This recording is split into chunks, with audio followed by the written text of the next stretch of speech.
This week marks the 10th anniversary of the U.S. invasion of Iraq.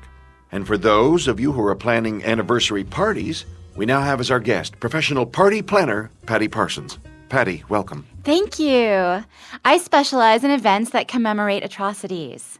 I planned the Khmer Rouge rodeo that was held at the Chateau Marmont last year. And I organized the annual barbecue at the Triangle Shirtwaist Factory Fire Reenactment Society that they hold in Lower Manhattan. So I am just the person to consult if you want your Iraq War 10-year anniversary to be the huge success that the actual war wasn't. So, what are the basics for planning an Iraq War 10th anniversary party? Besides hubris? Well, first of all, make sure that on the invitations you print the exact address of the location of your party. Of course. Then hold your party at a completely different address. What? Why? Iraq was the wrong location to hold the war. So make sure your event is in the wrong place to have the party. What kind of food should you serve at an Iraq War 10th anniversary party? Well, the obvious choice is yellow cake.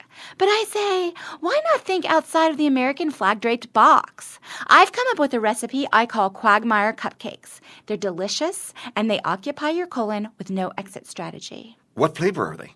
That is classified. I'm not at liberty to say.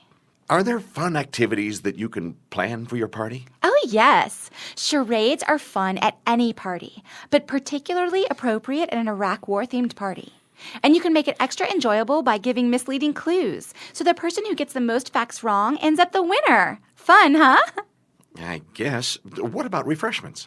Well, at an Iraq War-themed event of this sort, the most important thing about party planning is making sure your party is poorly planned. So what you want to do is serve beverages that you claim are tasty and refreshing, but are in fact toxic and poisonous. But then aren't you making the guests at your party victims?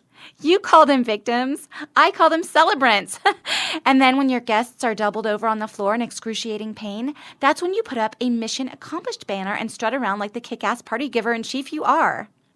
But what are your guests going to think about you afterwards? Afterwards? They're going to have an acute case of post-traumatic fun syndrome. Listen. After Vietnam, everybody said, well, we're not going through that again. But then everybody showed up in Iraq for Operation Enduring Awesome. Remember, those who don't learn the lessons of your last party are doomed to come to your next one. Well, party planner Patty Parsons, I want to thank you for joining us. Thank you. Remember, life is a banquet, and most people are being systematically killed by brutal regimes and the so-called democracies that prop them up. Good night.